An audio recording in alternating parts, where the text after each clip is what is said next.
माना जाता है कि कार्तिक मास के शुक्ल पक्ष की नौमी तिथि से लेकर कार्तिक मास तक भगवान विष्णु आंवले के पेड़ में ही विराजमान रहते हैं। आज हम जानेंगे कि आंवला नवमी क्या है, ये त्योहार क्यों मनाया जाता है, इस दिन हमें किसकी पूजा करनी चाहिए, इस त्योहार का महत्व क्या है और पूजा का विधि विधान हम जानेंगे।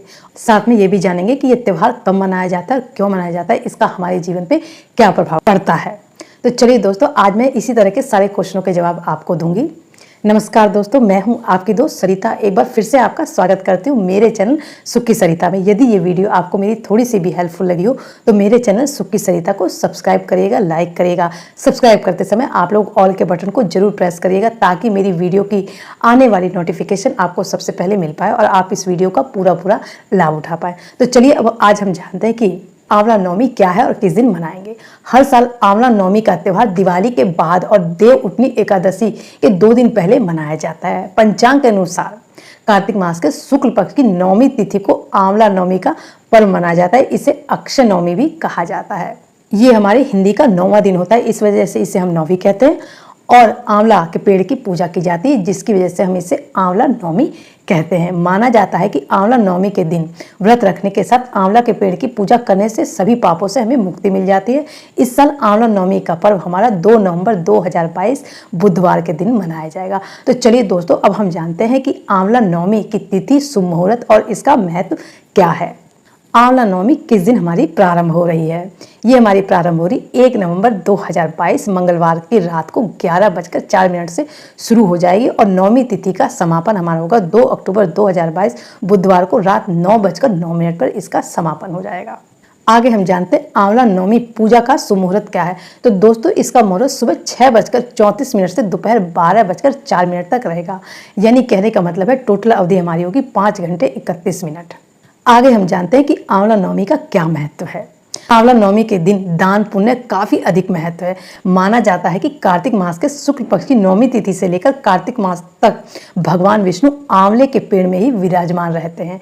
इसलिए अक्षय नवमी के दिन विधिवत आंवले के पेड़ की पूजा करने के साथ इसकी छाया में बैठकर हम सभी को भोजन जरूर करना चाहिए अपने परिवार के साथ। इस दिन आंवले के पेड़ की पूजा करने के साथ 108 बार परिक्रमा करने से सभी की मनोकामना पूरी होती है। इसके साथ ही इस दिन व्रत रखने से हमें संतान की भी प्राप्ति होती है। आंवला नवमी का पर्व आप लोग जरूर मनाइएगा। आगे हम जानेंगे आंवला नवमी की पूजा का विधान क्या है। आंवला नवमी के दिन आंवला के पेड़ की पूजा करने का विधान है, जैसा कि ये आंवला नवमी के नाम से ही प्रसिद्ध है। इस दिन आंवला की जड़ में जल में कच्चा दूध मिलाकर अर्पित किया जाता है। इसके साथ ही फूल, माला, सिंदूर, अक्षत आदि लगाने के साथ साथ हम भोग भी लगाते हैं। इसके साथ ही तने में कच्चा सूत या मोली बांधकर हम लोग 8 बार इसे लपेटते हैं। पूजा के बाद व्रत कथा कहानी कही जाती है। पूरे परिवार के साथ हम लोग शुद्ध शाकाहारी भोजन पेड़ के नीचे बैठकर करते हैं। तो चलिए दोस्तों, इन सारी चीज़ों को मैं थोड़ा सा आपको डिटेल में समझाती हूँ कि हमें पूजा किस तरीके से करनी चाहिए। तो चलिए हम सबसे पहला जानते हैं, इस दिन महिलाएं जल्दी उठकर स्नान करती हैं और साफ कपड़े पहनती हैं।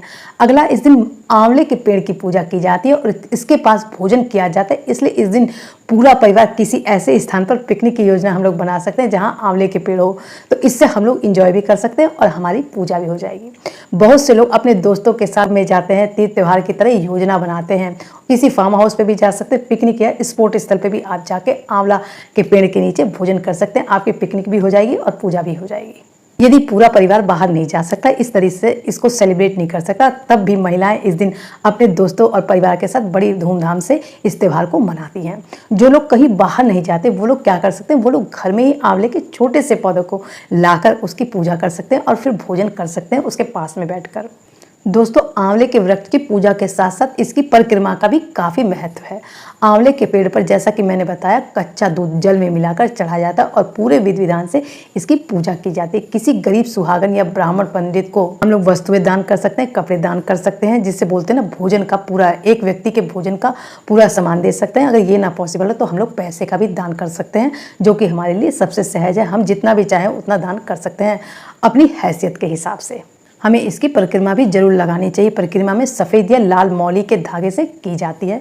महिलाएं अपने अनुसार 8 या फिर 108 बार इसकी परिक्रमा लगा सकते हैं। इस परिक्रमा में 8 या 108 चीज़ें भी अर्पित की जाती हैं। इसमें महिलाएं बिंदी, टॉफ़ी, चूड़ी, मेहंदी, सिंदूर, इस तरह की कोई भी वस्तुएं चुनकर आंवले के पेड़ पर चढ़ाती हैं। ये सारी परंपराएं गांव में पहले खूब निभाई जाती थी, लेकिन आज भी गांव में इनका काफ़ी चलन है। शहर के लोग चाहे इन चीज़ों को ना जानते हो, इन्हीं परंपराओं को निभाते हैं। हम लोग सारी चीज़ें करते हैं, तभी तो हम अपने जीवन में सुखी रहते हैं। पूजा संपूर्ण करने के बाद, परिक्रमा लगाने के बाद हम लोग इसकी कथा भी सुनते हैं एक साथ बैठकर, और कथा सुनने के बाद सब लोग एक साथ बैठकर भोजन करते हैं। महिलाएं अपने ग्रुप के साथ बैठती हैं और इस त्यौहार का पूरा आनंद उठाती हैं। तो आई होप दोस्तों ये बातें आपको काफ़ी अच्छे से समझ में आ गई होंगी कि आंवला नवमी क्या है, इसका क्या महत्व है, इसमें हम किसकी पूजा करते हैं और इसकी पूजा करने से हमें क्या क्या फल प्राप्त होते हैं। मैंने इस वीडियो को पूरे अच्छे तरीके से डिटेल में आपको समझा दिया है।